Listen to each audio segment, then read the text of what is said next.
Welcome back to the Evolve podcast. I'm Rhiannon. And I'm your better host, Brendan.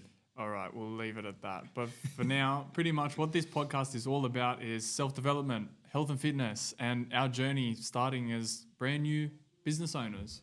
Let's go. Make sure that you share this around because I'm telling you right now, this is the best podcast you've ever seen. Enjoy, guys. Ciao. MCL, meniscus tears. Full on. Yeah, bro. Like all of that rehab and all of that shit, I've been through it.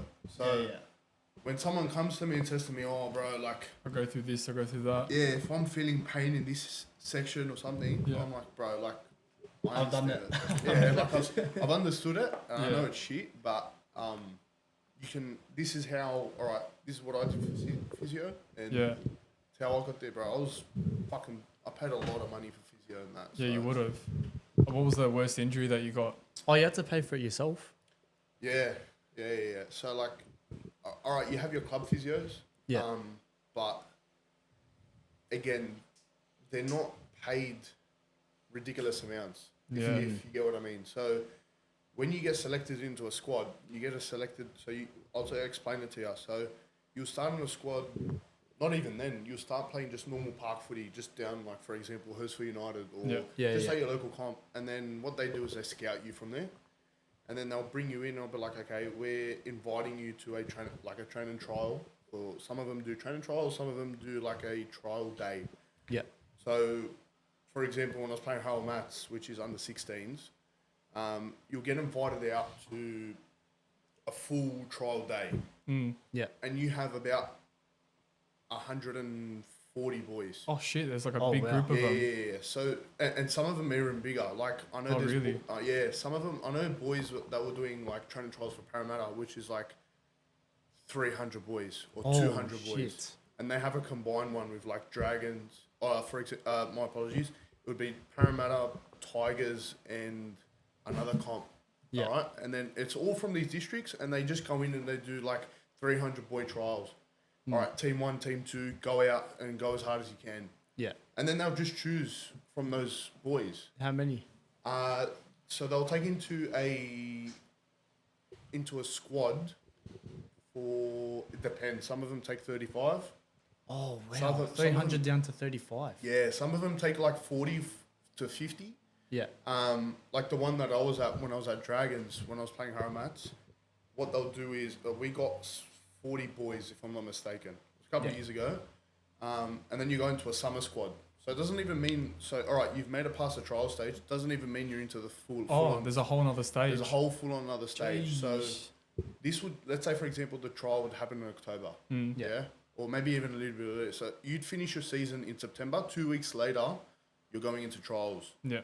So like, that's where a lot of boys would stuff up. So like, okay, you take your 2 weeks and even then 2 weeks, some people might take a full 6 weeks off because if you don't make finals, you're out.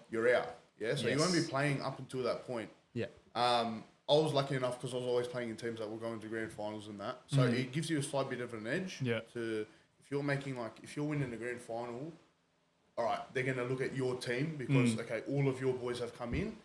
And you've smashed a year and you've won a grand final and you're more than likely going to get a bit of an edge in. Yes. Whereas if you're in a shit team and you lost, didn't make finals, they're more than likely not going to look at you. Yeah. Like I know boys that were killing it and were good players, but just weren't in teams, like those type of teams. And did that kind of motivate your career, like in a sense? Like getting all these injuries and stuff like that through that whole process, you would have been like, okay. Yeah. So I mainly caught my injuries when I was playing at the highest level. Yeah. So like I made Harold Mats. So again, I went through that whole stage. They went from 40 boys, they cut it down to about 30. And then even then, 30 boys, they've only got to select 17 week in, week out. Oh, that's right. All right. So when you... So you don't even make the team straight away? Yeah. So, bro, I knew boys that weren't even like playing the whole season. Like, and again, the season's only like 10 weeks. Oh, sure. Oh, yeah, it's 10 weeks, really? Bro. You're playing a summer, like it's a summer sport. It's like a summer. Yeah, summer thing, comp. And then you go back to your normal club. Yeah. Oh, okay. Oh, wow. Yeah. So I knew boys that were in the squads, but just didn't play the whole time. I was fortunate enough, like, okay, so Harold Mats I played for the first like 3-4 games. Yeah. And then it would have been against Manly, up in Manly. and I completely tore my rotator cuff. Oh. Bro, I was 15 at the time, man. mind you, as well, yeah? Oh. So I go and, bro, I'm like, I get into a tackle. I might have the video or not, but I go and you just see my whole shoulder just snap out and snap back in. Oh, so shit. It was actually a subluxation. So full tear, but just that's how bad the damage was that it slipped back in. So So full tore off, popped out, popped out, so and dislocated and came back in as came well. back in. So Nice. I feel this. I'm like, bro, this isn't right. Get up. I'm like, trainer, like the physio comes over and he's like, what's going on? And I'm like, I don't know. I just can't feel my shoulder. And he goes to me, can you move it? I'm like, yeah. The test, we did like, you do an external rotation test just from here. Yeah. And I cheated it, obviously, just to try and play on, bro. It's just how it was, yeah? Yeah. And I played on maybe about for like 5-10 minutes. Same bloke ran at the same shoulder, and it went again. Did it dislocate again? Yeah, dislocated again. And I'm like, all right, like, and my arm is just right now. It's just hanging here. Oh man. And I can't feel my pinkies, my pinky and my forefinger. Because when you feel subluxer, you can actually see the shoulder out of the joint, eh? Yeah. Oh, well, you got to think Did of it it. go forward or back? It went back. Oh, So it's gone that's out. even harder. It's gone out and then come back in. Fire out. Yeah. So that's what I was like spinning out. So I was like, if my shoulder's dislocated, I'd say, all right, I'll put my hand up. But like, if my shoulder's still there. Like it's not hanging there out of place. It's fine, bro. And then, all right, and now I've gotten to a stage where like I can't even lift my arm. So put my hand up, come off. Yeah. Sit in the sheds. They're doing all these tests. Like I've still got my mobility because obviously I can actually move. I was actually hyperextending everything. Oh, really? Oh, Yeah. wow. Well, Oh, it's true. ligaments all done, Yeah, bro. yeah. There's nothing there. So it's just freely moving around. Bro, it's moving around. So they go to me, okay, and like it was such a weird coincidence because next week we have off, yeah. So yeah, it's 10-week competition, but you always have 1 week off. So wow. I was able to rest over that next week. Yeah.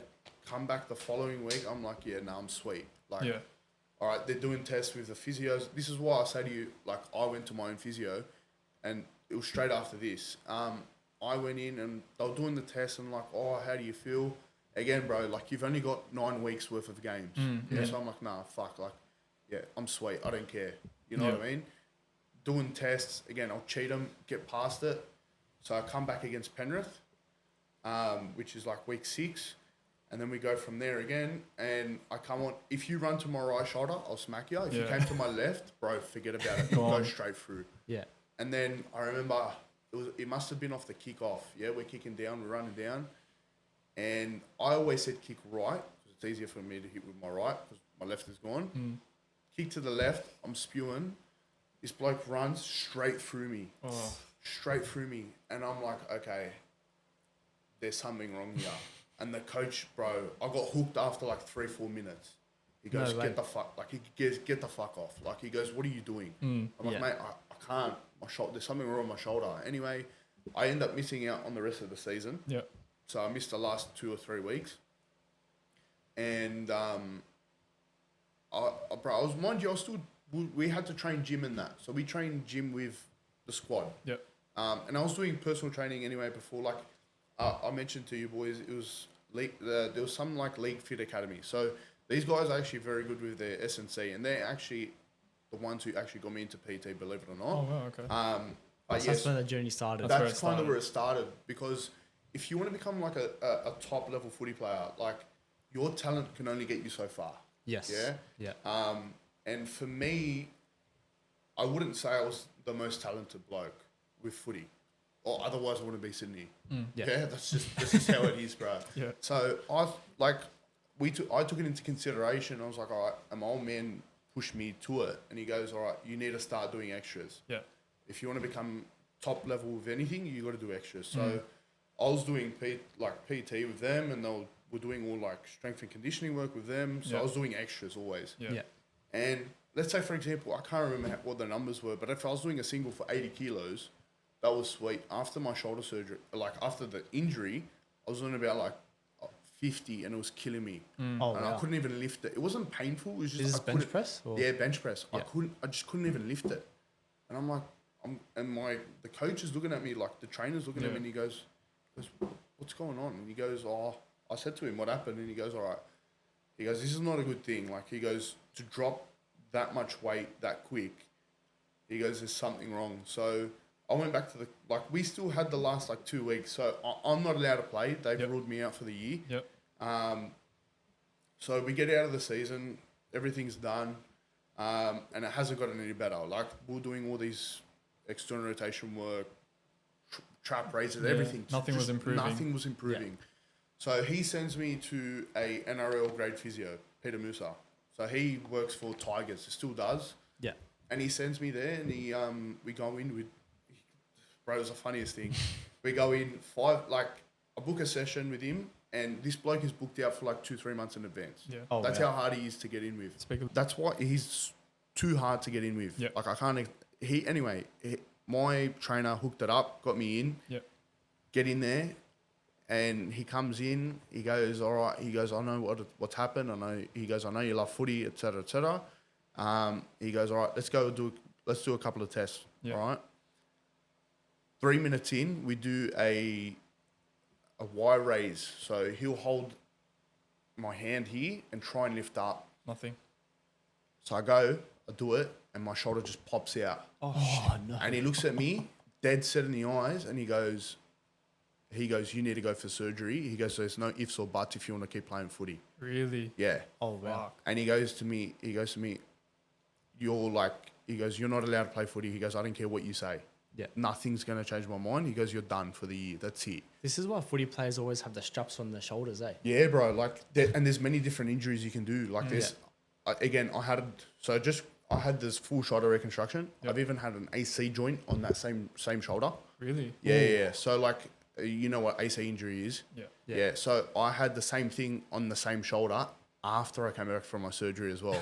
No way. So, bro, it's very cooked. It is so cooked.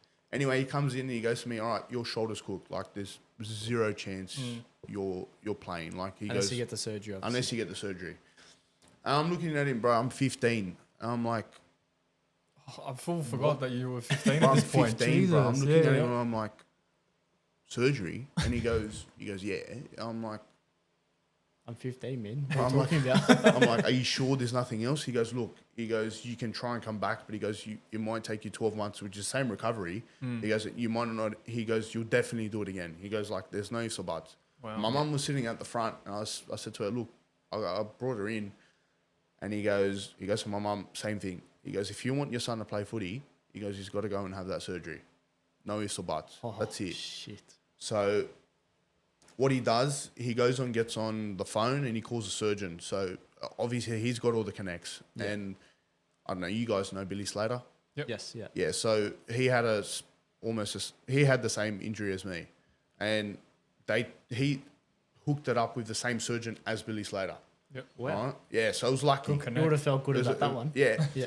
Oh, bro. But anyway, he goes to me, all right, we got to go do an MRI just to figure out exactly what's going on. And he goes, but I'm going to set you up with this surgeon. Anyway, I go do the MRI, meet with the surgeon literally a couple of days later, and he goes to me, okay, in simple words, he goes, your shoulder's fucked. End of story. He goes, in 2 weeks, I can get you in for a surgery. Yep. Just because you know Peter, literally. Yep. Yeah. And he goes, in 2 weeks. And then I'm sitting there with my dad, and we're just looking at each other. I'm like, what a quick turnaround. yeah, literally. I'm like, I'm keen to do it. If that means I get another shot at footy, I'm like, fuck, I don't care. Yeah. And he goes, all right. And we booked it in 2 weeks. So I had to do two surgeries. I had to do a ladder J and a keyhole, 2 surgeries. So if you look at my shoulder, I've got one massive scab there. Yep. And then I've got keyhole, so 2 at the front and 2 at the back. Wow. Far out. So first surgery go in, that was all right, ladder J, which was the big one. Second one, the most painful one, was the keyhole. Really? Yeah, bro. In comparison to... In comparison, yeah. Wow. Keyhole, because that's where everything tightens up. And then, and both surgeries were 2 weeks apart. Oh, just in between each other? Not much 2 weeks? recovery in between at all. Nah. Wow. So, I don't know if you've ever had surgeries, not yet. Not yet, knock on wood. Touch wood. But you can't move, you can't do anything. You're on drugs, heavy endones and that. And this is at 15 as well. 15, bro. 15, Oh, yeah, yeah. 15. So, imagine everything that you've worked for the past year just absolutely goes down the drain. Disappears. That's it. It's done. Like your whole year's finished. What did you do to get yourself out of that? Well, I actually spiraled, bro. Like, so I would have had my surgery in. First one would have been in June. Second one would have been in July. So like a couple of months before my birthday. So I wasn't even 16. I had 2 surgeries before 16. And again, as I mentioned, you're on all these heavy drugs. Yeah. Like you're zonked for Days on end. days on end. Like you've got to take all these medicines at certain times of the day just so you don't feel pain. Nurse comes in, checks in, That's make sure it. you have a... Yeah. Like I was lucky. I was at a private hospital. If I was in a private hospital, bro, I would have forget about Very it. Bro. lucky. Very Yeah. lucky. So you're on that. Then when you go home, like I couldn't sleep as well. That was another thing. Like you can't sleep on your side. You have to sleep upright. Yeah. So I'm sleeping upright, and it was putrid. And then I just spiraled, bro. I had nothing to work towards. All I knew was footy. There's no why. Yeah, there's nothing there, bro. And again, when you're 15, 16, like you That would have been defeating as well. 100%, bro. You got no sense of direction. You've got nothing. Like if all you're doing was footy, like even then, I wasn't the best kid in school. I was a stupid cunt. Like if you want me to be honest, I was just mucking around. I was just doing whatever.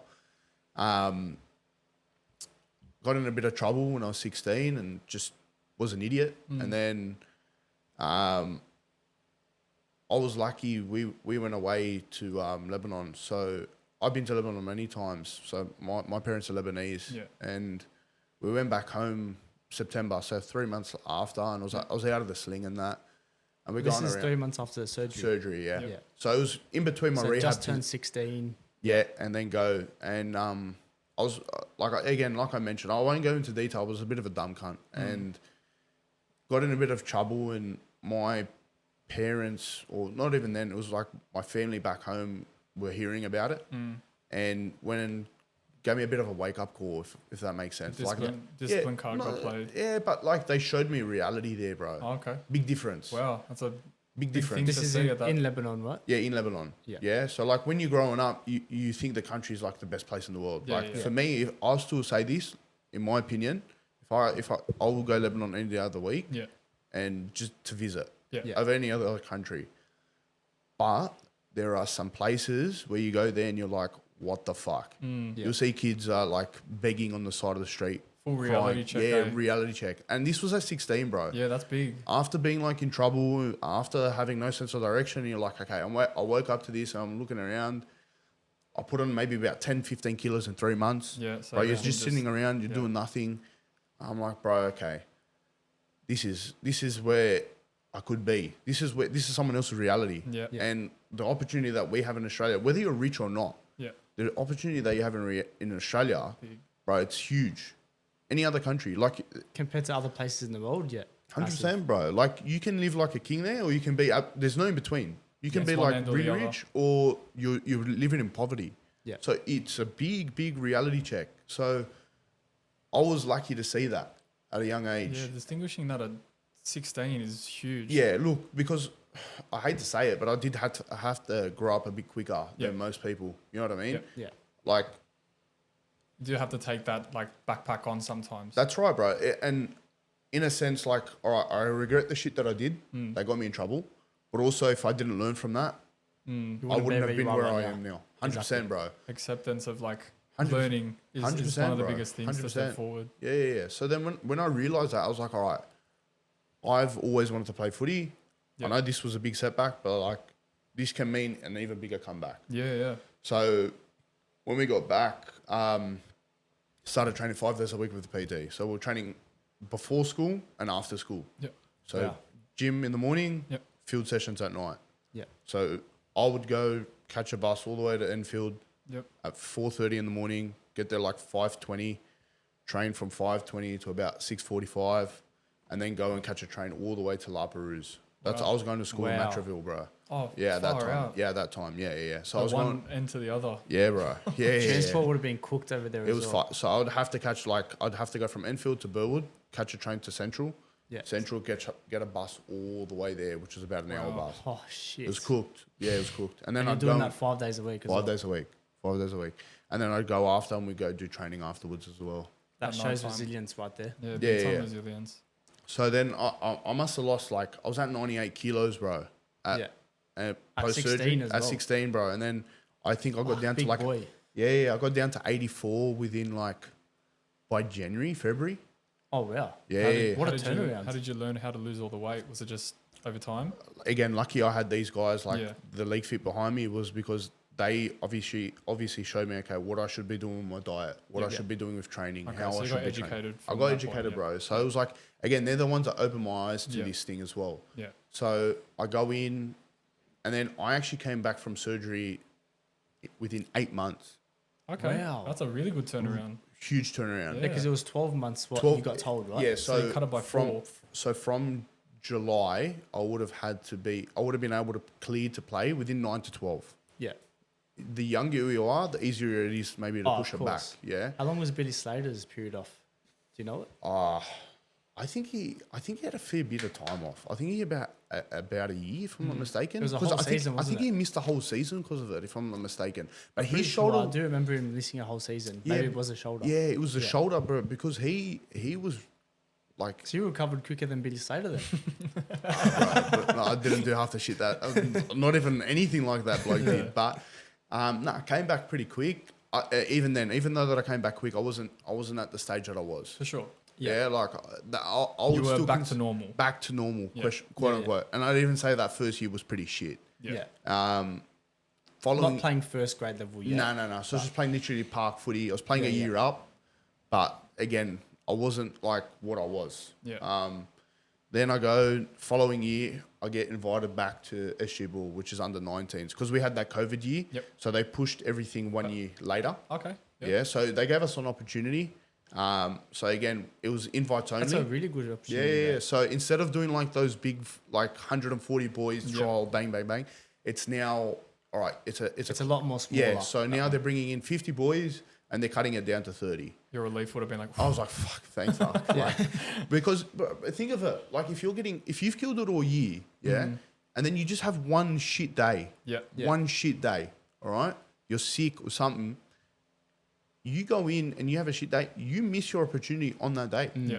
Yeah, That present day is that's gone. just that day's gone. That's it, bro. It's not coming back. Yeah. Unless you've got a player agent and they might pull a couple of strings for you. Even then, bro, I hate player agents. And that's on a whole nother topic. But What's a player agent? I actually don't know what it is. you have you played soccer or anything like that or no? Yeah. You guys don't have any player agents? No. Serious? We never played like high enough level. Okay. High enough, yeah. Yeah. All right. So, like for example, if you're Is it just someone that playing, manages the individual player? individual player, and Like a manager. a manager, player manager, Yeah. yeah.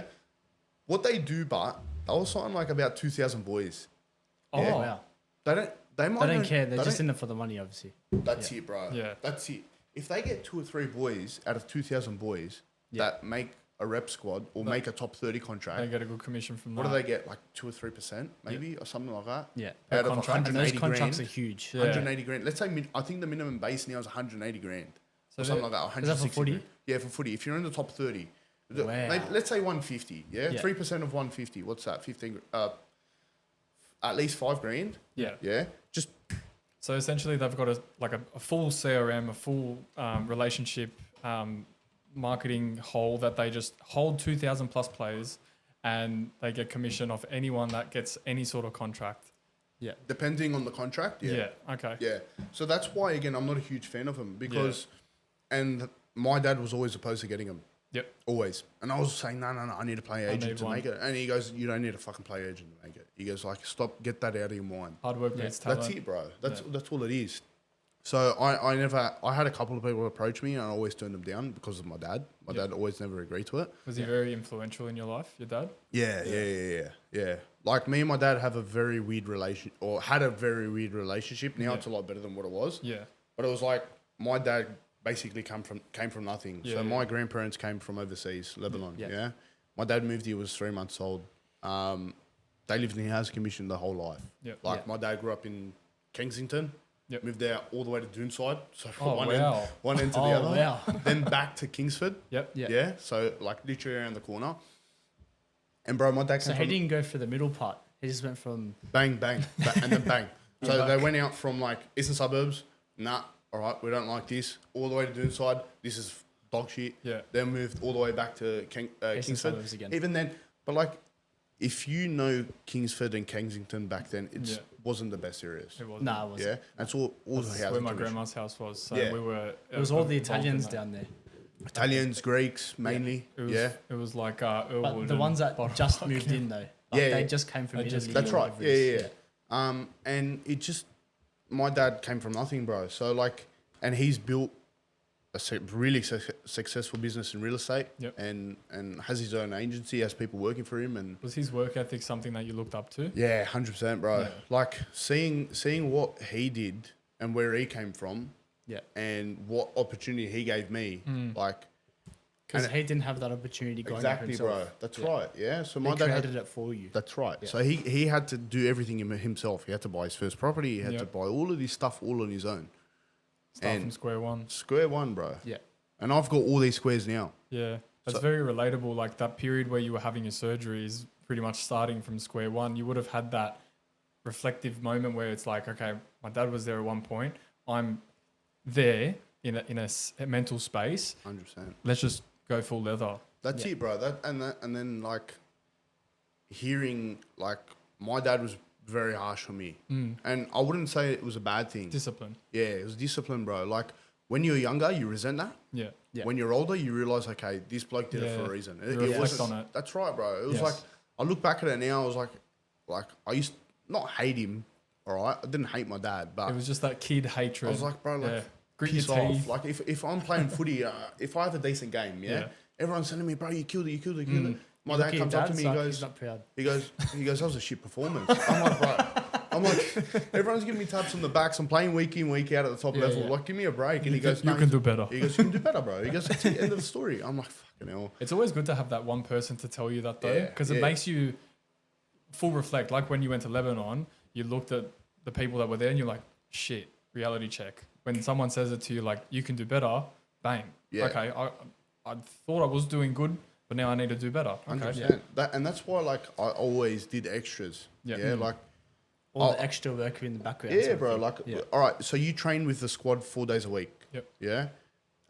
So you do like from 5:30 to about 8:30 at night. Yeah. All right.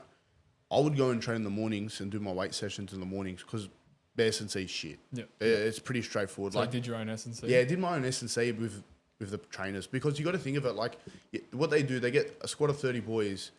They can't. There's only individually- one. There's only one Yeah. S&C. S&C coach, It's bro. like group training. You know what I mean? Yeah, yeah. It's like, bro. It's like I'm doing F45, bro. Yeah. Get me out of here, bro. You can't have 30 eyes on Uh, 30 people. Yeah, that's right, bro. So like everyone, and let's say for example, it's like, all right, this place, I don't know. When I do my training, I look at each individual on their own. Yeah. Yeah. Okay, like this person has a lower back injury. What's causing that? Yeah. It's not that the lower back's injured. It's what's causing that. Okay, is it the glutes? Is it the hammies? Is it just poor form? It's just certain things that you got to look at. Yeah. Whereas, bro, when you have 30 boys, you're not going to look at it. You're just going to write down, okay, this is just simple program, Yeah. blah blah blah, run through it, 1, 2, 3, and Yeah. that's it. And then Copy go in and paste, get copy that's it, paste, bro. copy paste. And that's all it is. So I was always doing the extras in the morning and working on my deficiencies. Yeah. And then, yeah, it was just, that's something that I always had in me. And it's just seeing my old man do what he did and giving me, like, what opportunity he's given me. Gave you It's that like, all right, platform. now, bro, I got to use this. Yeah. Yeah. Whatever I do. Like, unfortunately, that's it. I wasn't good enough for footy. And I'm happy to cop that on the chin. Yeah. Quite frankly, I don't really care about it. I don't even watch the footy anymore as much as anymore. Completely turned off it. But yeah, like even with business, like when I first got into PT, yeah. So I finished footy at 19. I was Yes. working Woolies. Yeah. I was working there, 5 days a week as Yeah. a casual, and they were offering me to go. Everyone work. goes for that period. Yeah, they were telling me, "Oh, do you want to go and keep working and Do you do wanna this go up a role?" level? Like, Yeah. I'm like, 50 cents an hour to get like triple the headache. Yeah. I'm like, bro, Nah. stuff that. And then, Sounds like your dad's mentality kicked in. yeah, Like, I was like, I know I can work for more. no, I was like, bro, I'm Yeah. not doing that. Like, get me out of here. And I was like, all right, what's my options next? So I was like, oh, I want to be a Sparky. Okay. So you went down the labour route. Labour out. Yeah. Didn't even last a day. Yeah, that was like me, 6 Right. months. No, bro, I swear to God, I maybe did 2 weeks. Oh, shit. 2 weeks. 2 weeks, yeah. 2 weeks, bro. Yeah. you know what I don't like? Being someone's bitch. End of story. It's like, I get that. You go through that process and you Some work people towards need to it. go through it. Some people need to go through it. For me, bro, I was in an environment, it was kill or be killed in footy. Yeah, dog eat dog world. That's it, bro. It's like... That's the way you were raised by your dad as well. Exactly. It's like, all right, that's it. This bloke's in front of you, you're going to go and take his spot in footy. That's it. You're taking his position. You're working to outdo him and That's take what his your position. whole childhood was about. That's it. That's all it was, bro. That's all I knew. Footy. Yeah, you're Footy. going to pop his shoulder out this That's time. it, bro. That's I wish, bro. Fucking hell. That guy, fun. Bro, nah, he's all right. It's unfortunate, bro. But Yeah. so I went through that and then didn't like that. My dad said to me, come work for him. Yep. Didn't like that. It wasn't that I didn't like it, bro. I wouldn't mind being a real estate agent. It's, bro, you drive around in Mercs all day, you talk to cunts, wear a suit, bro. It looks mad. But it was just conflict of personalities. Yep. Again. Okay. Yeah. That's another big realization from you. Yeah. He was very one way and I'm very one way. Like, you tell me something, I'm like, nah, that's not good enough. This is how it's done. Yeah. And let's say, for That's example... probably a trait that you took from him at the exactly. Yeah. So, and that's something that, like, I saw and I was like, all right, this isn't going to work out between me and him. I'm going to go and do my own thing. And then I actually got an opportunity to go to work with those League Fit guys. Did it for about 3 to 6 months. And then my trainer said to me, he goes, look, why don't you just go do it on your own? He goes, you make way more money. He goes, don't work for me. Go do it on your own. He goes, like, the ceiling where you work for me, you might be capped off at like X amount of money doing like 40 sessions. Whereas if you go and do it on your own, you can do like 20 sessions and get paid double or triple the amount of money. Yes. Yeah. And I was like, all right, bro, I'm 19 at this stage. So I was like, all right, I'll go and do it. Went and did it. Figured out exactly where I wanted to work in that and what I wanted to do, and ended up coming across Plus Fitness Ursula. I applied everywhere, bro. Got that job, and then from there, I think I started in September. By November, I was at 30 sessions. Jeez. Wow. And was that Within 2 months. Were all the leads coming through the gym? Through the gym. Yeah. Yeah. So we get like a sign-up sheet. Yep. Yeah. And then lucky, bro, the PTs before me there were absolute duds. Okay. Like full So you duds, came in as that like authority figure. Yeah. So there was only one other girl. Yep. Yeah. And girls business, like with PTs, Yeah. some girls I know are very, very good. Yep. Kill it. But if you don't have that experience with like business, or you haven't learned anything with it, then you won't know anything. Mm-hmm. Yeah. I don't want to be sexist or anything, but sometimes in business, it's like a dog-eat-dog world. And some girls have it, but I just feel like sometimes you just need that like masculine energy. 100%. 100%. Well, I'll tell you this. The girls that kill it, like, believe it or not, there's a lot of Women that are business crazy, women like that are Leila like, Hermosi, for example. bro, make millions and billions. Yeah. But there's a very authoritative. Kylie Jenner. But there's a very big offset if you see that their relationships maybe suffer a little bit. They wear the pants. Yeah. Yeah. I don't know, bro. If you want to be with, if you want your missus to be wearing the pants, look, some people like that, and that's fine. A lot of them can't even divert their time to their kids. I wouldn't say it's natural, but you know. But look, some of them do kill it. But at the end of the day, she was just lazy, this girl at the work. So I remember coming in and he was mentoring me as well. He was telling me, okay, this is what I did when I first came in. And he goes, okay, this is what you should be doing. Sign up sheet, get on top of them. Offer everyone a free session. Yep. Yeah. Bring them in, have a chat to them. If they're on edge, offer them a free second session, and then go from there and then sell the package. Yeah. All right. And just identify their weak points. Yeah. So that's what we're doing. And bro, I was within the first 2 months, bro, I was spending from 6 a.m. to 10 p.m. at night. Just sitting every single day for like 3-4 months. Yeah. And it was hard. Don't get me wrong. The confidence of going up to people, bro, it was never cool. met before, it was very cool because you're not in that environment where you have to go out and outreach. Yep. Yeah. Whereas you have to put yourself out there. Whereas if you're playing footy, people are coming to you and telling you, okay, we want you. Yep. Whereas you got to flip that. Now you got to be like, okay, you might need me. Yeah. Do you know what I mean? Yeah. And you got to show that they need you. And you're like, okay, now your mentality has to change. So it was a big learning curve, But I was lucky I was learning that before I actually started working as well. So Yeah. you know how you do your Cert 3 and Cert 4? It's peanuts, bro. I don't care what anyone says. Your certificate, just chuck it in the bin. Doesn't mean anything. It just means that you can go and work. Yeah. So I went and did we did business work. So learning about, okay, how to do your sign-ups, how to convert leads, how to do all of that. Then I did a sales course as well on how to do that as well. Okay. And then I did how to train a course with, his name's Dr. Tony Bataji. Yeah. I'm not sure if you know him, but he's a PhD in sports science, and how to train people from beginners to intermediate to advanced. And then you learn that process. Yep. And okay, so this person has X problem with X thing. How do you bring them to that stage? Like some people, you look at them and they can't even do a squat. Yeah. And I'm like, it's pretty straightforward. Yeah. Just do a squat. But if they're sitting down for 10, 12 plus hours on a laptop all They day, don't understand what they it don't know is. how to do that, bro. Yeah. So then I'm like, okay, this is how now I need to shift my perspective is how can I communicate to them that, all right, this is what they should be doing. So it's a big difference from getting told what to do to telling people now what to do, if that makes sense. You got to be It's a mindset shift. Yeah, big Yeah. time. You got to be like a chameleon to them. Yeah, and what yeah, they're in a wanting sense. and Yeah. So you change just your got to colours. figure out, okay, why they're here, what do they want to achieve, and then how to get them there in the best way possible. Yeah. And this course taught you all that? Yeah, bro. So it's not a course. Like he did it all on his own. Like he's a business mentor for PTs. Yep. So, and I always recommend to anyone who's getting into the industry and has zero experience, just because you look good and just because you're strong doesn't mean you know how to Isn't going train to do someone much else, at all. bro. No. Yeah, You got to learn how to be a coach. that's right. And something that Brendan and I always speak about is there's a difference between a personal trainer and a coach. It's a very big difference. Huge difference. Being a personal trainer, you can teach people how to do a squat, but being a coach is when you learn about how to ask people questions.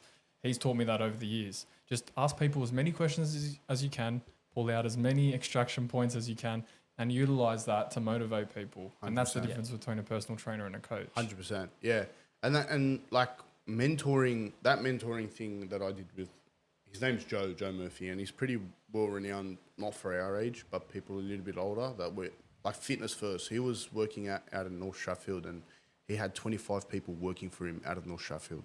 Oh, wow. 25. No way. Yeah, and he's getting. Big. Wait, how does that work? So he was a PT in that gym. He was lead Then he PT hired PTs to work learn under from him. him. Yeah. Wow. Yeah, So yeah, he okay. was like a mentor Mentor. for these people. Yeah. So like, But let's he was say- also getting paid from their sessions? Is that how it worked? Yeah. Okay. So like, imagine this. Like, imagine you go in and you're like, I want to be a PT. Yeah. You're going into, An unknown world. Yeah, we're going into fitness first. Yeah. Like, Yeah. I'm lucky. We're Huge lucky. gym. We're not at fitness first. The rent there, over there, 400, 500 a week. Yeah. we're looking about like back then it was about 300 to 400 a week. Mm. Yeah. Pretty Some crazy. PTs scrape maybe 900 a week. Especially when they're starting, their prices are low. Yeah, that's right. Yeah, so you might start off $70 a session. You only might get to 10. Were you paying rent at Hurstville? Plus Yeah. minus? Yeah. Yeah, lucky. And then a bit of negotiating and Yeah. no more of that.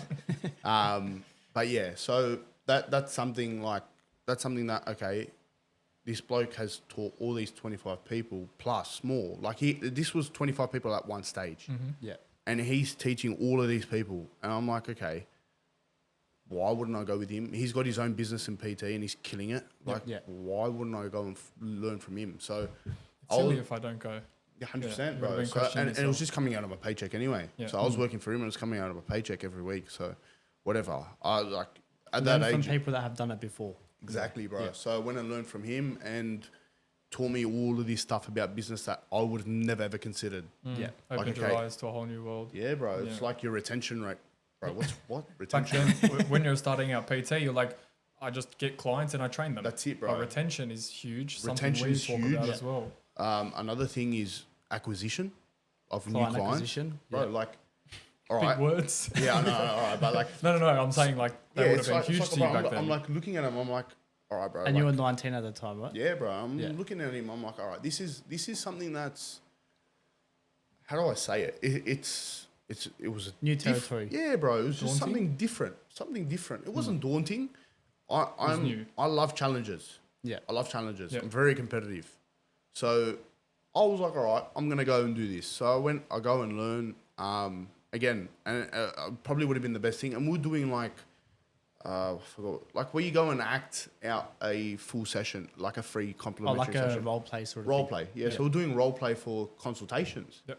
And I was flopping all the time, bro. Like role play. When the pressure's on, bro, I'm like, flop. role play. I'm like, what the fuck? I don't want to do this. And it's the hardest thing is it's with someone that you know as well.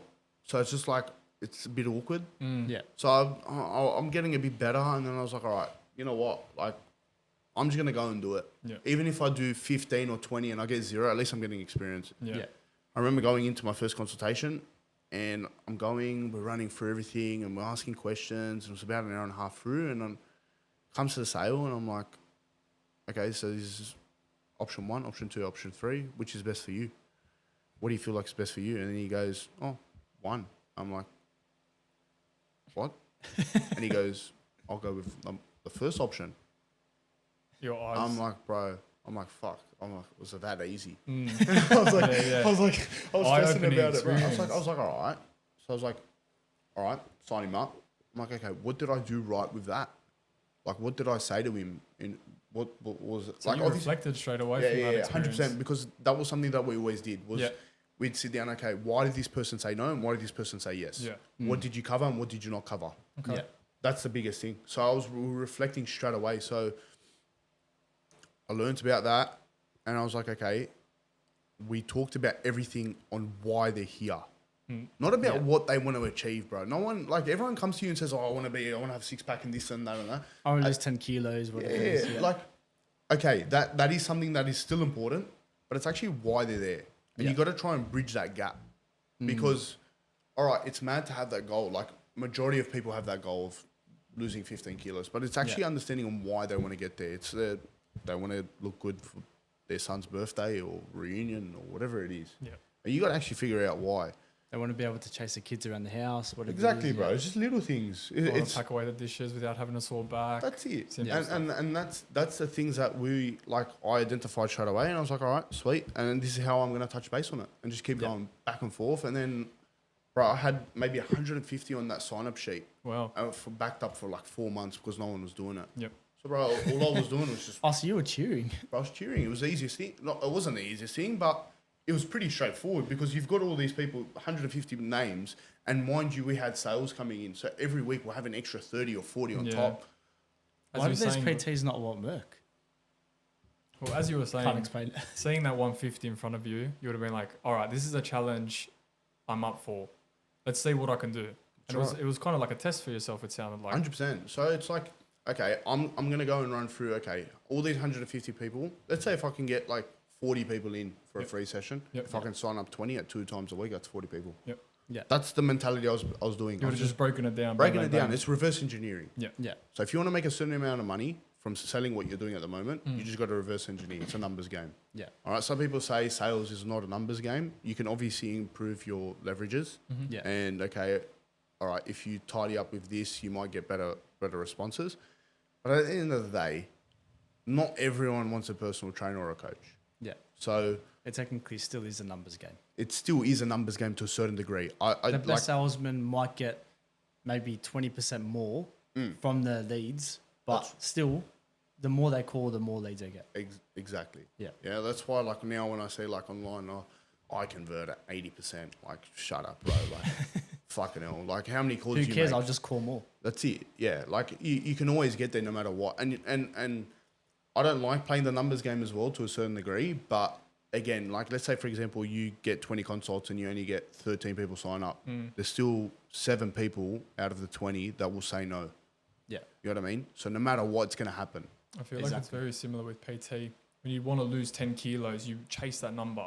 There's all these little things that you have to chase, but it's not important. It is to hit that goal, but the back end, as you said before, is the most important part. How are you going to get to that 10 kilos? That's right. And that's how you obviously break down each consult. That's 100%. Like when someone comes to me and say, oh, like I had this lady come in to me and she goes, I want to lose 20 kilos. Yeah. Yeah. And I looked at her dead straight in the eyes. I'm like, what? Like, why do you want to lose these 20 kilos? Like, why is it important for you? Oh, I've gained 20 kilos in the past year. Okay, bang.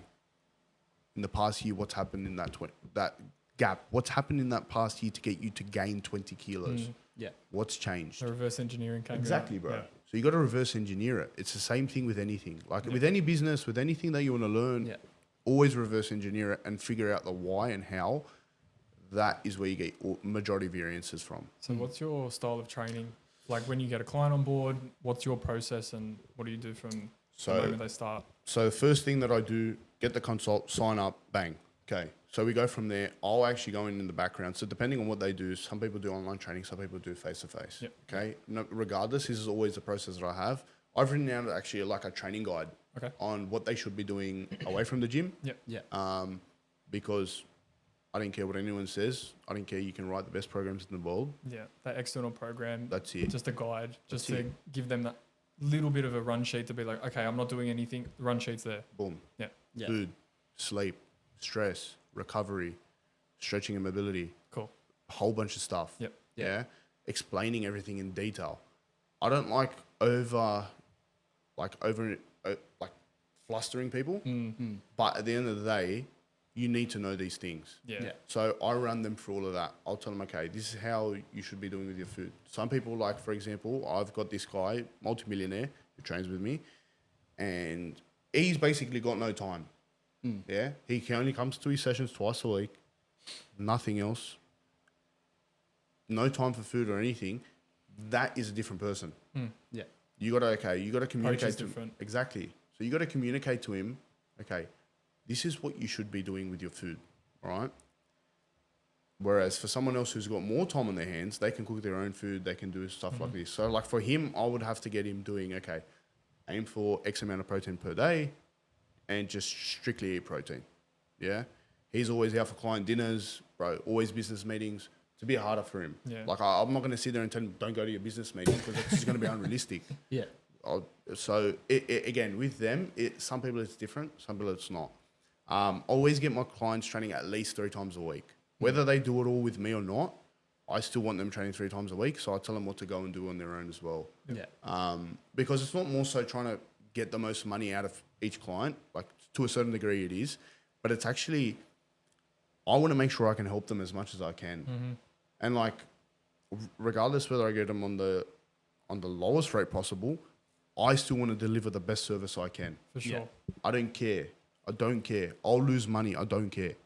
It's just more so for them is that if I can show them how they can improve and how they can get to a different level with the simplest way possible, that means more to me than putting an extra $200-300 in my pocket a week. Yeah. And that's probably what's built your business as well. 100%. Because it shows Referrals, authenticity. Bro. It shows that you're keeping your retention high and you're actually servicing your clients. 100%. 100%. Like the majority of my clients now, I'd say at least 16 of them have been with me for 2 years. So your retention's really good. Yeah.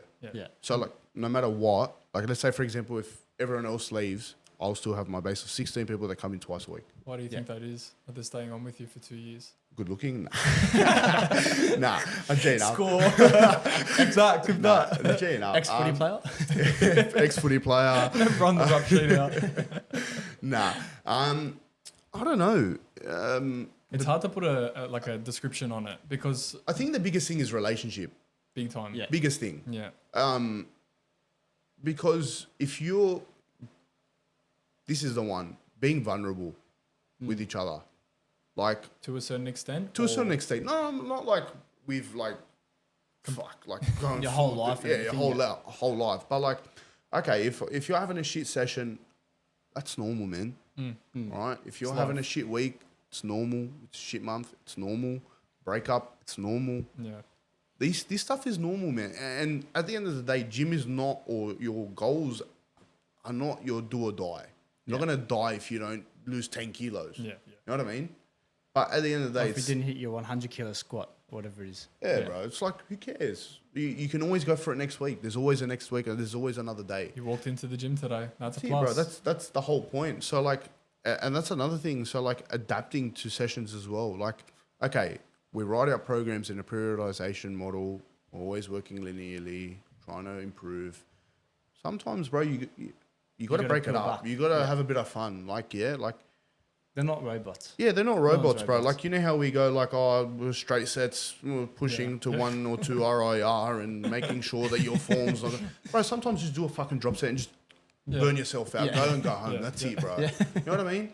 These, like, over-analysing everything, like, that's for me is... Over-analyst. Yeah, bro. It's like you lose the fun in it as well. You got to 100%. have a bit of fun with training as well. Like, most of these top-level bodybuilders, they're robots, all right? But that's their life. They need to be that. But they They have need to to be be. like that. That's Even in footy though, like even Exactly. they're like that. They train probably to that RIR and all that exactly, kind of bro. stuff as well. With their When I was coaches. same thing with me, bro. When I was training, there was no going out, there's no drinking, there was no nothing. Yeah.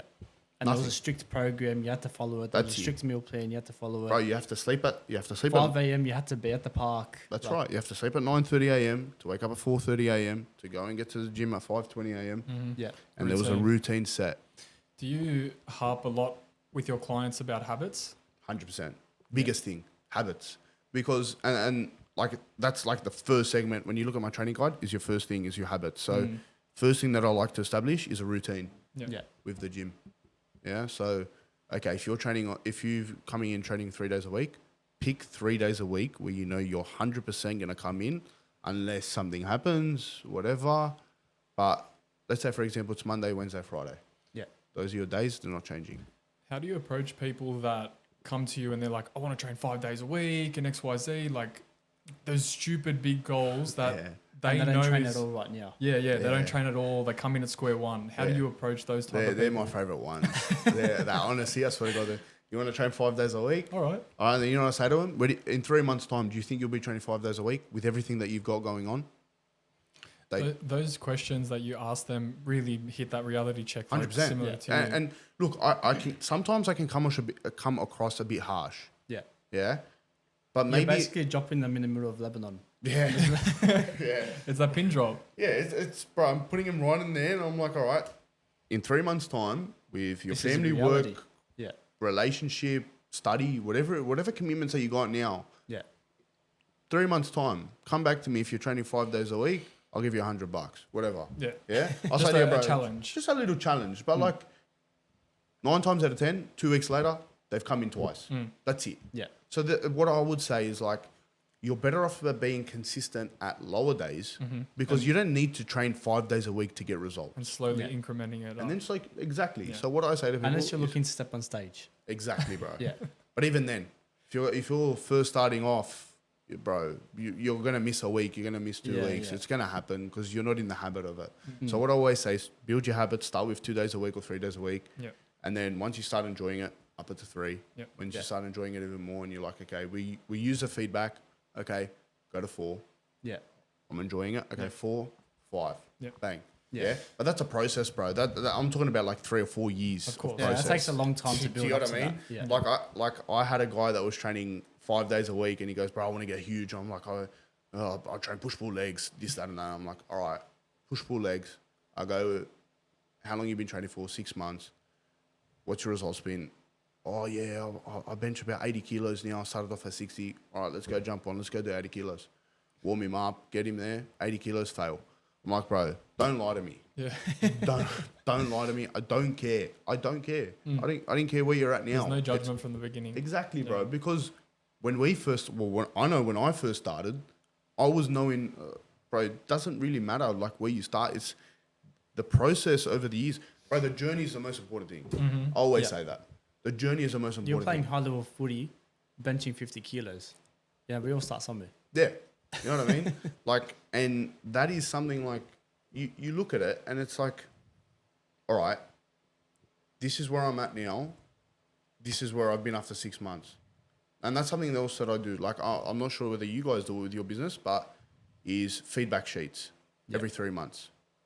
So I'll break it up into quarters. So I actually got to send out my business sheets, business reviews, but every 3 months, Yep. Yeah. business reviews. Do you set a reminder in your calendar? That's it. Yep. Yeah, every 3rd month. So I go, all right, this is what we've done for the past 3 months. How are you enjoying it? Cool. Enjoying it? Yes, no. What do you not like? What do you do like? Oh, so you send this to all your clients? All of my clients. Yeah. Everyone. Even, believe it or not, to past clients clients too? as well. Okay. So like, Like a let's say, for check-in. example, someone's left out. like Yeah. just left like a month ago. Within that 3-month period. Yeah, I still check in. Do you set a task with them? Like, how do you control all your clients? Is there an app that you use or appointments? Square. Yeah. Yeah. Okay. I don't know. I use them from day one. I find the most simplest way, and then that's it. It's a lot easier because you can set out your day and you can just lock in the same week. All right, so I know, okay, Monday I work from 3 till 9 p.m. Yep. Yeah. Done. That's it. Tuesday I work from this time to this time, and then that's it. That's how I set my days up. Very effective system. It's very effective. It's very easy. It's very simple. It's what works for you as well. Yeah. 100%. And you can collect your income through it as well, and 100%. everything's sort of just structured on the Right one there. platform. That's right. Yeah. Yeah. So it's a lot more easier. And again, like I'm in my routine, and then I try and teach my clients to get into routine as well. Yeah. So they learn that. Do you from feel me. like you're creating mini yous in your clients? Yeah. Yeah. Yeah, because and then that's what people leech onto. So like if someone enjoys your personality or enjoys who you are, they kind of look up to you in a sense as well. Yeah. You Yeah. become their role model. That's in a right. way. Yeah, like when I was working with my PT, he was like one of my role models. Like I'm looking up to him. He's like, oh, bro, like this is, you see everyone around him that loves him. Yeah. And you're like, you get gravitated towards him as well, in a sense. And you don't really hear anyone talk a bad word about him. Obviously, you'll still have like those one or two bad apples, but you gravitate towards him in a sense. And then you, now looking at it now, it's like everyone else is gravitating towards me because it's just who I am. Whether people are clients with me or not, even at the gym, it's just that everyone comes up to me, has a chat. Yeah. And it's a good thing in a sense as well. Yeah. So They feel comfortable doing that. that's right. Yeah. Which is a good thing. It's I make it very plain and simple. If you cannot bench 2 plates as a PT, Yeah. don't be a PT. If you can't squat at least, let's say, I'll give it a decent number, 140, don't be a PT. If you can't deadlift 180, don't be a PT. I'm being harsh. For a bloke, I mind you this for a bloke. Yeah. If you cannot walk the walk, Don't talk the talk. that's it. Yeah. Yeah. All right? Like I Can't do that. Yeah. Like, but I've Soft. learned very soft. come on, bro, get better. Get back in the But gym, man. I've come to terms with I've been a PT for 4 years now. Yeah. Right? And I didn't have a story like that, but I had a story of where I did lose a lot of weight when I was a kid. Yeah. And seeing those numbers now slowly starting to increase is making me turn into that PT that wants to hit 140 and wants to hit 150 100%. deadlift. Yeah. So it's like, it always comes down to like someone's journey, Yeah. for instance. Let me rephrase that. I'll probably want to be harsh. He's going to drop the I numbers was sitting there like, fuck. Sorry, bro. Nah, that's all right. Look, and you got to understand there's different coaches for different things. For sure. Yeah? For sure. Like, there's a big wave of booty coaches. Yeah. Yeah, there's a big wave of fat loss coaches. There's a big wave of strength coaches. Mental there's health a big wave. coaches, Yeah. all So those. there's so many different aspects to it. Yeah. Like, what I believe is different specialties. for yeah, different things. and what I believe is if you can have a specialty but be good at all of them as well, that's probably going to be Be the best well way. rounded. Exactly, bro. Yeah. It's- because And you're you're getting clients just for that specific and field. the only people that go and get a specific niche are people that have been training for like 10, 15, 20 years. That's like what I training mean. people for Yeah. 10, 15, 20 years, where they have that rap sheet. Okay, They have the ability to exactly, start bro. So niching people down. know you because you got this bloke from like a 100 kilo squat to a 350 kilo squat. Yeah. All right. That's when you can say, I'm a strength trainer. Exactly. Like I don't know if you guys know, but I work with Australian I strength saw you coach. on his ad. Yeah. You're there on his ad. Yeah, You went so- to his workshop? Yeah, no, I've been doing mentoring with him for the past year. Okay. Yeah. But he would have started as a PT just like us. Yeah. Like he was working making $70 an hour. Yeah. Just normal PT, doing whatever. Doing Look what at we him now. do. You know? Look at him now. Yeah. 350,000 followers, trains Hathor, Bjornsson. Yeah. Come on, bro. Who's stronger than him, though? Yeah. So they're like, so these are different, like, but he was able to squat like 400 kilos. Yeah. Yeah. Big lifts. Deadlift something ridiculous. He can bench like 160 for like 20 reps. Like, come on, bro. That's That's sick. crazy. It's You know what I crazy. mean? He can do that. He's replicated it with the world's strongest deadlift in the world Yeah. and the world's strongest man. And now he Yeah. mentors. And then now he mentors, bro. So like you're getting all these different aspects. Like Yeah. he also helps you with your business. Yep. Okay. Yeah, like he actually kind of He's pushed. got a successful one himself. Well, he's the so- one who pushed me to do content. Okay. believe it Oh, or not. really? Yeah, So yeah. that's So, where the content came out. yeah, so that's like I You weren't started. creating content before that? No. Oh, you weren't? No. Okay. So I started with him last year, March. Okay. So it's been a year now. Yeah. So we're on our anniversary. Happy anniversary, Seb. That was probably 6 months after you started your PT career. Wasn't it? Nah. I started in 2022. So this was last year, Okay. 2024. Okay. So you had a couple years in I the had I had a industry. couple of years. So I did that mentoring, the first mentor for about 6 months, Yep. all the way up until 2023. And then I did another course. I did another 2 courses in 2023. 2024, I kind of had like not. I was killing it, and Yep. then I had a bit of a dip. Just got too complacent. Yeah. When If you're you making get too complacent in the game, yeah, bro. When you're making a lot of money, A comfortable PT. yeah, and you're like, oh, I'm cheering, bro. I can go and do whatever the fuck I want, and a few clients fall off. yeah, and then a few clients fall off, and then you get to a stage you're like, all right, I've lost like 15 sessions. I'm like, what the fuck have I done? Yeah. Yeah. And then you're like, okay, kick back in, start doing exactly what I was doing when I Full first started, rephase. and then go bang straight Yeah. away. Like that's why I love breaks. Like when I took this break for Bali just this week, and it was awesome. But now, Sometimes you need that. bro, as a and coach. now I am like locked in for another 20 weeks, and then I go to Yeah. Europe.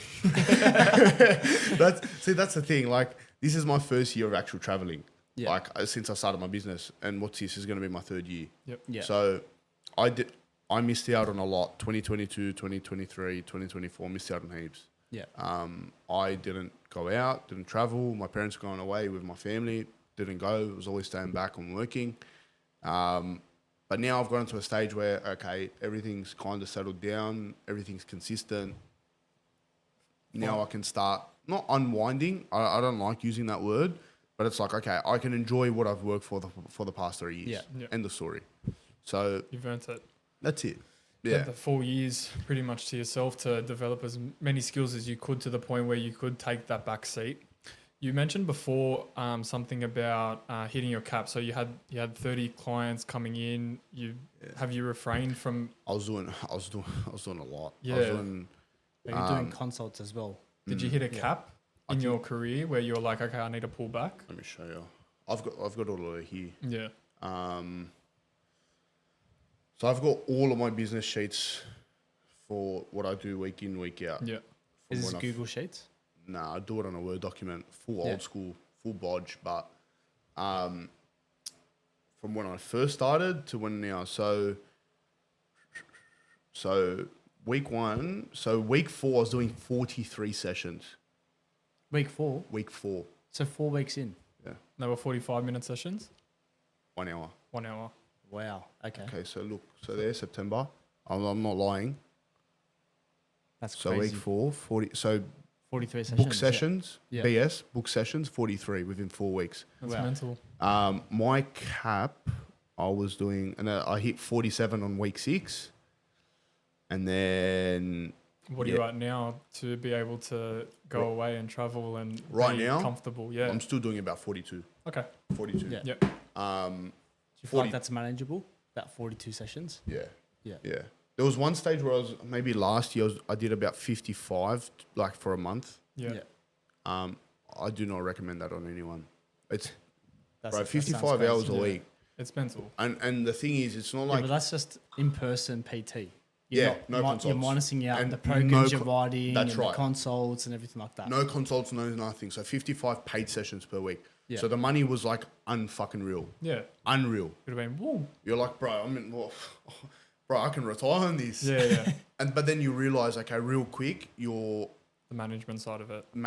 number one, the management, the quality of the session dips so hard by the end of the week. Because you're having to pull different personalities That's for right. a lot more people. So if you think of it like I'd work, and as you know, PT, you work like morning, downtime Yeah. during the day, night. Sorry, just to clarify, that 47 that you said you did, is that online and in... I was never doing online back then. So it was all I only face-to-face? started doing online last year, July. Okay. Wow. Yeah, so it was Okay. all face to face. Yeah. Everything was face So to that face. 42 hours you do now is half-half or... No, so I still count my 42 hours face to face. Okay, okay. And then so my you distinguish online, the two. yeah, and then my online, I don't Separate. really like. Let me be honest. Like with my online, I'll go home, or if I'm on break, I'll be doing work. You'll see me on my laptop. I have a YouTube video in the background, and I'm doing my work. Yeah. Like it's very easy for me. Is to that do at the gym as well? Yeah. Yeah. Like bro, I just sit there, bro. Like, what am I gonna do? I'm gonna go home and what am I gonna do? I might as well just spend the whole day here and do my work here. People get to see me. People get to ask me questions, and I get on top of it straight away. Yeah. Rather than okay. And that's when you write your programs. You can do your online stuff as well, check-ins, all that stuff. All the check-ins, like I do my check-ins. Some people I do it like 4 or 5 times a week. Some people I do it like once or twice a week. Yeah. Some people are very responsive. Depends on the some service people, and everything. That's right. Yeah. Oh no, not really. I still check in no matter what. It's more so like as much as I can. It's more so some people respond better with just leaving them on their own. Yes. Yeah. 100%. Some people just get annoyed. Like that multimillionaire bloke, bro. You're not going to message him 10 times a week. Yeah, you think this bloke wants to see my He'll block message? your number. Online? It's like, bro, fuck off. You know what I mean? And when we first started, he's been coming with me for 3 years now. And he goes, like, I remember like after 6 weeks, he's like, mate, stop giving me messages. And I'm like, what's going on? what? You're And he confused. goes, this is my work number. He goes, just leave it. He goes, I'm fine. He goes, if something comes up, I'll message you. Yeah. All right, bro. Less of a headache for me. That's it. Simple. That's it. Yeah. But that's that again. But that's some people. Some people who first timers don't know what they're doing. Then that's a different approach. They require that. They need that. You know what I mean? So it's about people matching that service. And everything. Exactly. Yeah. You can't. There's always a fine line, like whether doing too much or too little. You got to find that line with that person. I like to ask people this question. In the business realm, how old do you think you are? Like in the business, like obviously you started being a footy player from a certain age and that was your career until you ended it. Where do you feel like you are with your business side of it? Like when did you feel like you started your business? Was it when you started being a personal trainer or was it a couple years in?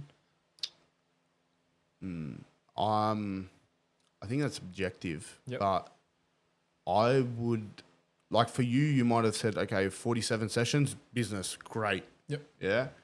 I would maybe only say mid last year.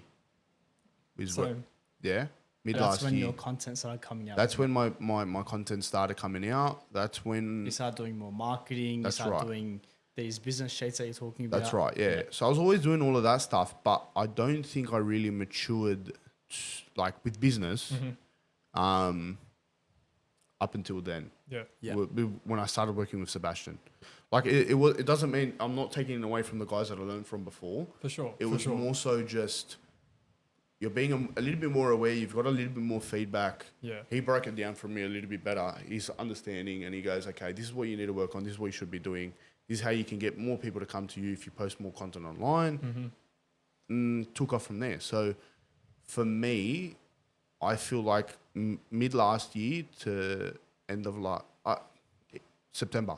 Yeah. That's it. The reason September. I ask is because that acceptance of taking that next level is sometimes the step you need to accept in order to go to the next 100%. and the next and the next. 100%. So yeah, that's why I like asking that question to people because it's like, okay, where you were before to where you are now, you got to accept that, you know, you've made that leap to now starting a business. Yeah. So now you're starting the business. What are you going to learn in that business period? You're going to learn so much more because now you're accepting the fact that you've started a business. 100%. You take on that role as a business owner and then you just develop these skills, connect like Seb, you get to speak to him every day. Or, like how's it work with him? Is it speaking every week, check-ins?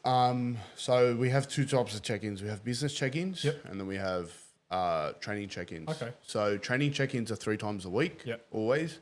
I do it 1 time a week because I'm just a lazy cunt. Like with that, bro, because I always record my sessions and whatever, but it's just like, okay, I've recorded my session, boom, I got to go straight into work. Yeah. So then I'll just get to the end of the week and I'll just see a message, where's the training videos? I'm like, fuck, send them all, check in. Yeah. But I've been working. I see you get coached by him as well. Yeah, Okay. bro. That's why it's unbelievable service. Like, Is it worth it? Yeah. Good. Yeah. That's good. As long as it's worth it. Like that's the main thing to you. You pay a bit of money a week, but bro, you get the return on investment is ridiculous. Yeah. Like the stuff that you get your training plus your business. You get weekly check-ins. You get mentoring calls 3 times a week. Wow. Bro. That's huge. Yeah. It's a premium service, bro. You're going to pay a bit of money, but the stuff that you get from it is 0 to none. Yeah. 0 to none. And then with your marketing side of things, what kind of path did you take with that? Just content creation. Were you learning to be yourself through your content or was it like being because you wear a lot of front runner. Yeah. I've noticed you wear a lot of front runner. Yeah. You wear the out there shoes. Like I like Yeah. the shoes. Like that style is very EBT style. Yeah. Was the he like a mentor on your marketing? You know what?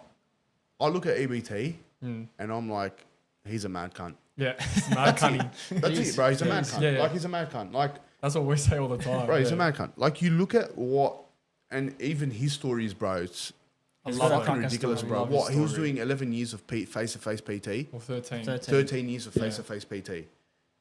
When did he, so he killed it after his 13th year. Yeah. That's resilience, bro. That's resilience. That's resilience. He did 13 years. of Look what he's we're got. Look doing, what he's yeah. done now. Look what he's done now. That's like our ethic. When it started with the content creating, we've been doing content for like 2 years now. Yeah. So when we first started the business, we were like, we've got to put out a post every day or at least two, elevate. And he was like our mentor in a sense. So we've posted like 750 posts. So that's like nearly 2 years consistent. That's mad. Yeah. We never expected to constantly change. We were always like, okay, let's try something new. And then we were like, okay, we like that. Then we started going into the gym. Your style of like social media is very like talking through the camera to the people. Yeah. Like, are you doing the right things? Yeah. This is what gets you to the next level. Yeah. How did you find your little ticker? I don't know, bro. It was actually with your brother. Was it? He's very confident on the camera. Yeah. Well, like, I don't know. We did maybe the first You video. did a few with him. collaborator videos. That's how I obviously met you. Was that your Yeah. first ever video when you did it with Julian? Yeah, the stupid one. Yeah. He What the was- fuck you doing, cuz? Yeah, no, he was on. That's the one. He was on the treadmill, bro. Because so, the way that I do my content is feedback from clients or questions that I get. So like, someone comes to me, oh, should I be doing running to lose weight? Like, bro, you don't need to fucking run to lose Yeah. weight. Yeah. And then I'm like, I'll say that. And I'm like, that's a fucking mad video. Content. Content. Boom. Yeah. I'll write it down on my phone. Yeah. I'll be like, okay, this is what I'm going to do. And then I'll just start. I'll start off with a stupid introduction. Something to hook people in. Boom. So I had your brother running on the treadmill and he's full doing this stupid sprint. I get on. I'm like, what are you doing, you dickhead? Yeah. I don't know, bro. That came out of my... This was the first thing that came out of my mind. Yeah, what are you yeah. doing, you dickhead? And he goes, I'm trying to lose fat. And I go, bang. You don't need to run and lose fat, you dickhead. Boom. Yeah. And then people would just... I remember getting like 30 comments on my first video. Yeah. Yeah. And I'm like, You created your own style. what the fuck? Yeah. I'm like, all right, but I'm just going to keep rinsing and repeating it. Yeah. And then after that, it was just like, again, more questions that I get from people is just rinse and repeat. And something with content creation as well, you're going to repeat yourself a fair bit. Yes. So you just got to Even find he's been talking about the calorie thing for years. years. Yeah, so, and it doesn't, people don't get sick of it. Yeah. So you just got to find new ways to portray it. That's a Find really good funny way. Yeah. Asking people Banana like they ask. phone, spin kick. Yeah. I can't speak kick for shit, bro. My ability's rubbish. But yeah, like, They ask you answer. yeah, ask, answer, and then I'm like, all right, mad, I'll put this down. Or people will just be like, oh, you should do a video about this. I'm like, oh, yeah, that's actually a good idea. I'll do that. Yeah. Like, I post a lot of silly stuff as well. But you're essentially listening to your audience, which is your clients. 100%. Yeah. Yeah. Because, well, that's my target audience. Yeah. Yeah. You know what I mean? My target audience is them. Like, again, there's also a fine line between that. Like, posting stupid shit, you're not going to really engage people that really want PT as well. Yes. So, I don't know if you've realised I've kind of shifted away from that. Just a fraction. Yep. I Obviously, have noticed that actually. yeah. Like, It started off with Julian, the funny stuff, the skits. yeah.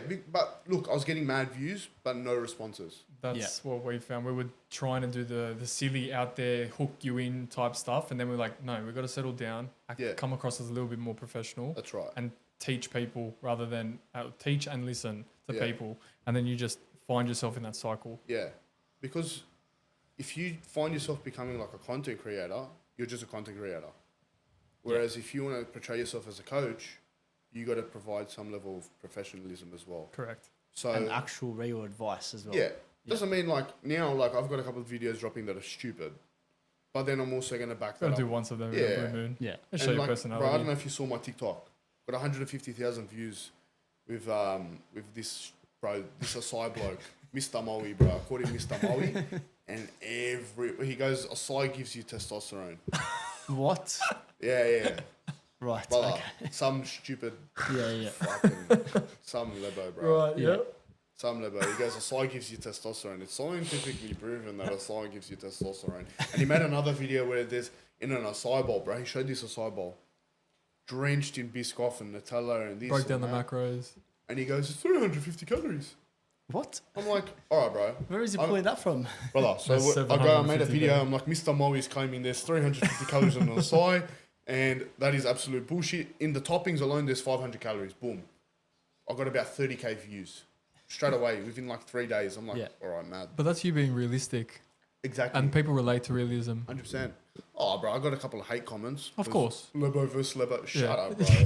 The hate comments are Don't like, hate on the Lebo with his Yeah. business. Shut up, bro. I don't give a fuck. I love seeing those comments. They're the Shut up, best. man. Then we did another one where he goes, acai gives you testosterone. And I absolutely rinsed him on this one. I acted like I was pinning. And I go, oh, there was a clip of him. Acai gives you testosterone. I was like, brother, don't worry about going to jab. Just go to Mr. Mo and go get an acai. And, bro, that got up to about like 150,000 views. Yeah. Oh, wow. Stupid video, Yeah. Yeah. but 150,000 views. You know what I mean? That's big. 150,000 eyes.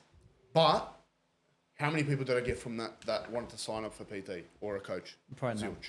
Yeah. Yeah. So again, It gets eyes. it gets but it doesn't eyes. get clients. It doesn't get you clients. Yeah. Yeah. So you can get like people laughing at you. That's mad. Like, bro, I But can- then that's content creation. exactly. It's not. Yeah. Exactly. So you got to find that fine line between them both. But if you can't think just about be it, funny. ABT, right? His whole video, like he does a spin kick, holds a banana to his ear, funny. But the rest of the video, it's all education. His 100%. So engagement it's just is your very hook. good. Yeah. Yeah. I wanted to bring this up because obviously I met you through the videos that you did with Jules, Yeah. and then we met at a party. Yeah. And I asked you, like, what's your next phase in your personal training career? And you said that you wanted to start mentoring other coaches. 100%. How's that phase going for you? Are you there yet? Yeah. Or- So I've actually done it with 2 boys Okay. already. Oh, you're not training up that girl at the gym? No, she jetted. She left. You I don't know stole all what of she her does. clients. I stole all her clients. She wasn't happy with it. She left early on. Yeah. I was actually the only PT there for about a year. We brought in some. Oh, wow. Yeah. So Okay. that's why I was doing about that many sessions. Yeah. Yeah. They brought some bloke in. Oh, bro, don't even get me started with him. Absolute dud. Yeah. Like, he was taking all the leads, bro. Yeah. Because I was like, oh, I'll help him out. I wasn't doing any mentoring with him. Anyway, he starts doing them. Consults. Everyone's just walking out. I'm like, oh, whatever. So anyway, he lasted like 3 months. Typical. Yeah. Yeah. Gone. We brought in, and then my boss was talking to me about bringing someone else in. I was like, look, this is what I'm doing, mentoring. Yep. Yeah. This is what I offer. I was like, you've seen what I've done with my business. If I can do it, I can replicate it with others. Yeah. Easy. And he goes, all right, I'll give you the opportunity to do it. And I said to him, but I choose a person that I want to bring in. So you had not control, but you had, I had the leverage. The leverage. I had the leverage. I want to control who I bring in. So I was I brought in a couple of people, Oh, so you're part of the interview process. I did interviews first. Wow. Okay. Yeah. Prior to And I them s- being hired. That's right. So I sussed them out and brought in this one kid, Harrison. And he was always training at the gym and he wanted to be a PT and he was always asking me about it and that. And I was like, look, bring him in. Bring him in. I'll teach him. I'll get him started and we'll go from there. He's about to crack 25 sessions, if I'm not mistaken. Not That's mad. bad. Yeah. I did How long it has he with- been there for now? Just over a year. But Wow. But he's young, right? yeah, he's 20. Okay. That's still Well, pretty good. I'm 21. Yeah. Like I'm talking as if like I'm old, But but that's the thing. You had to mature, as you said before, a lot lot younger. earlier Yeah. in your career. Yeah, no. So, but like he came in, he had a bit of a rough patch, and then obviously I'm happy that I learned from that. So I taught him, okay, this is what you should be doing this time. So okay, we're not probably getting as many signups as we like, but let's try and find new ways. So prospecting, posting, referrals, etc. Yeah. And now he's back on track. He went on holiday. He's gone on holidays now as well, but. Mad. He deserves it. He had a full year off, a full year of hard work, and ripped in, and he's done well. Yeah. Like most people won't reach 25 sessions for 2 or 3 years. That's what I mean. Yeah. You know what I mean? And I mean, he got a bit disheartened because he was always looking at me doing 40 plus sessions. Of course. It's a mentor thing. But I said to him, I'm like, bro, like, don't stress. Like, I was lucky.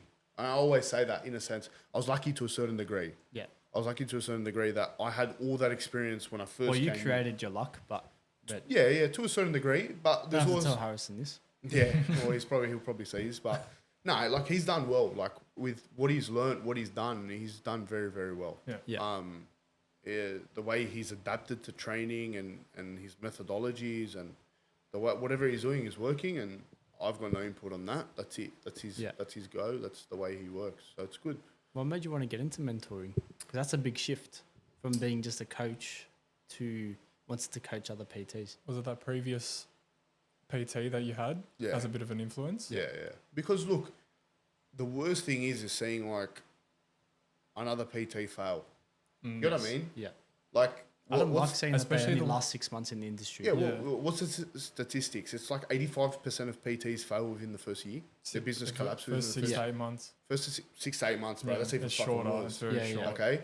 And then within year 2, it was about like 90-something% are all done. Something like that. And I'm like, bro, that's why that was another reason why I took up mentoring as well. Yeah. Is because it's like, Especially PTs that you can feel like when they ask you questions and you sit there and you're like, you deserve to actually win.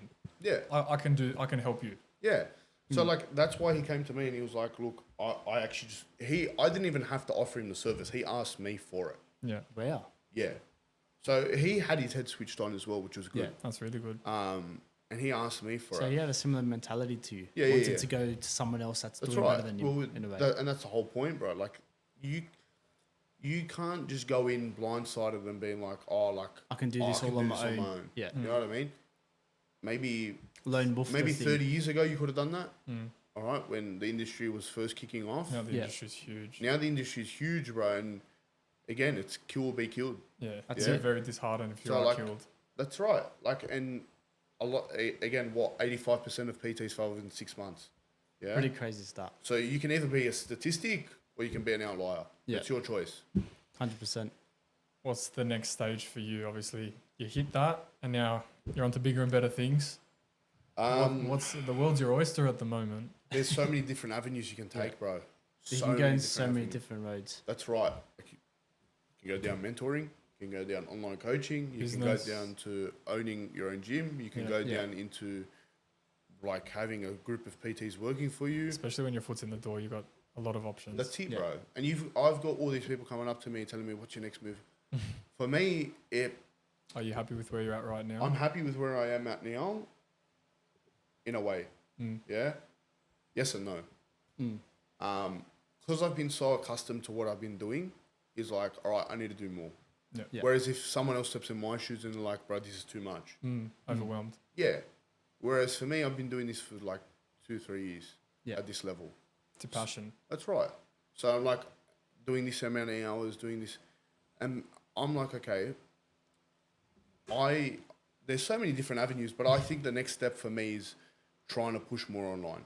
Okay. Yeah. Okay. Yeah. Yeah. Try and push more online, and then if I can coincide that with training even more, like People phys- face-to-face, coaches, more Oh, coaches, mentoring? yeah, more mentoring And as well. like go away from the PT, or always have PT there. I would always have PT there because I don't think you can just fully leave it in a sense. Like Yeah.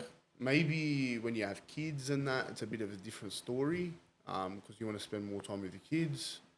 But nah, I don't think I could get rid of them. I'll just get rid of the people I don't like. Pretty sure. Just Oh, a bro, like I don't a want to do another set. Shut up, bro. Hurry up and fucking do it. But like, yeah, you know what I mean. Like, Yeah. You always have those clients that are just your ball breakers. You still love them at the end of the day, but they're just your ball breakers. yeah. But you're capped with face-to-face PT, Yeah, obviously. yeah. Capped I to don't, the hours in a day. yeah. Yeah. Look, I don't mind bringing new people on. I just know that the burden that it might take on me is like sometimes doing that extra 2 or 3 hours a week can push you Yeah. like to too much. So I'll typically cap it off about 45. Anything more than that, I found there's just a bit too much. Plus the online shit as Yeah, well, yeah, plus yeah. check-ins, plus programming, plus meal plans, plus this, You hit your Plus the break. content. and then content. Like ever since I started shifting more and looking more within, my content's taken a hit. Yeah. Like I haven't been posting as For much, sure. which There's is a lot of sectors in a business. So you yeah, can't be bro. in You 4 can't places just- at once. That's right. So like another thing that I'd love to do is hire someone to do a bit of work for me as well. Yep. Yeah. Like an assistant sort of Yeah, thing. like part time, like all right, organising my appointments where I need to be, this that, and that. I want my missus to do it, but she lives down in Melbourne, so it's Yeah. hard. Bit tough. Yeah. It's a bit tough, and that's another thing, bro. Like I got to travel on weekends sometimes, and this and that. So your time's just very, very thin. Yeah, bro. So like I'll find that it's hard for me to get me time. Yeah. Like sometimes I finish at 9 o'clock at night. You go home, you shower, eat, Straight into bed. 10:30, and wake up at 5:30, and that's it. Days Like starting rinse again. and repeat. You know what I mean? Yeah. So The getaways, when you get them, you really use that's them. right. Yeah. So like if I go down to Melbourne for the weekend, I'm still doing work there. Like Yeah. I'm still on my phone. I'm still doing work. Even when I was in Bali, I was still doing work. Yeah. On my phone. But again, it's sometimes it can get a bit draining. Yeah. You know what I mean? Like now I'm going to Europe. It's good to work towards something. Yeah, I'll be going to Europe, so I get a month off, That's good. which is good. Some really good downtime. But then, I'm anxious going in as course. well. Mm. It's like, all right, I go in. Do I lose all of my clients? Do I lose this? What do I do if I come back and I've only got 10 sessions? Like, and I'm like, do I have to start from square one? Yeah. And that's a stress that it won't happen. I know it won't happen. And even if it does, you've got the resilience to build it back up again. You can always build Yeah. it back up. Like worst case scenario, you can always build back up. But it's Exactly. like, It's like a that's- free flush. yeah, it's like, bro, it's like, You still have that little fee. yeah, little fear. yeah. Well, Everyone. if you don't have fear, bro, then I don't know. You're not really going to be pushing yourself. That is about a business though, because it's always going up and down. And you Like got a to be stock okay for the upturns and then also the downturns. Yeah. Yeah. So you got to find something that I used to do was ride the highs and Yeah. Really right. crash the lows, bro. Yeah, that's what we say. Like life is literally a stock chart. You can't predict what's going to happen next. That's right. But you just you go with the highs and you ride the lows even more than the highs. Yeah. Because those lows are going to get you either back up on that peak or going to make you drop even further down. Yeah. Yeah, like when I was telling you, I had a bit of a bad period last year, like mid last year. I was spewing, bro. Like I was like, fuck, like I want to leave the industry. Like fuck this shit. I want to go do something else. Ah, the days. And I was like, fuck this, bro. Like get me out of this. Yeah. And then I was like, what am I complaining about? Really? That self-reflection. Yeah, I'm like, what am I really complaining about? Losing like $1,000 a week. Yeah. So you put yourself back into And then I'm like, in the all mindset. right, yeah, I'm like, $1,000 a week, bro. I'm still making money at the end of the day, more than most people. What would Anwar do? Yeah, and I was like, and then you know what I was like? I was like, fuck this, bro. I started working within a week. Bang, back. I signed 6 people up, There you go. There we go. 2 sessions a week. Yeah. Yeah. So again, and then usually I'm like, oh fuck, this weekend we'll go out, go get a mad dinner, spend whatever. Yeah. You know, like I don't party. I'm not a party guy, but like I'll go for a dinner, bro. I love a nice dinner. I love a dinner, steak. Forget about it.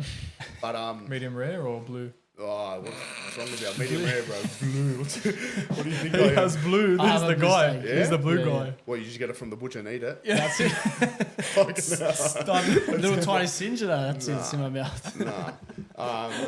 But yeah, like I'll do that. Whereas now it's more so, okay, win, just go home, chill, enjoy my day, and just find something to switch off for me. Yeah. Yeah. And that's Netflix. Netflix, bro. Who would have thought? Who would have thought Netflix? Whereas like my switch off used to be footy. Yeah. I was Yeah. playing footy up until last year. Yeah. And then I got injured and I threw in the towel and I was like, I'm never going back. That's it. But yeah, so now I just got to find my own switch off in a sense. And it's more so just doing things for me, bro. It's Yeah. like if I go just literally for a drive in the car.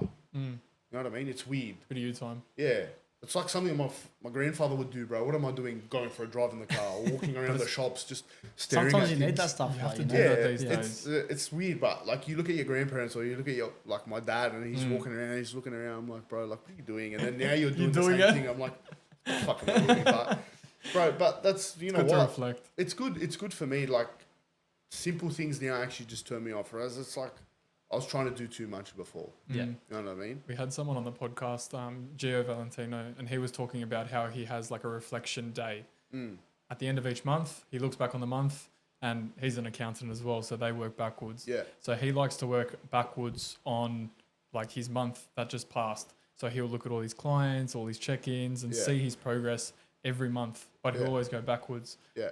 Really good to self-reflect, That's mad. and that's really good that you self-reflect for yourself Yeah. because it gives you that opportunity to be like, give yourself the feedback that you need. Yeah. Because then you 100%. can really adjust everything that you've learned in that month, apply it to the next. 100%. Okay, I haven't done that this month. Let me apply it to the next. 100%. Yeah. Good mentality to have. It's good, bro, because if you're not just if you're always just going with the flow to a certain degree, and you're not having a reflection, it's like check-ins.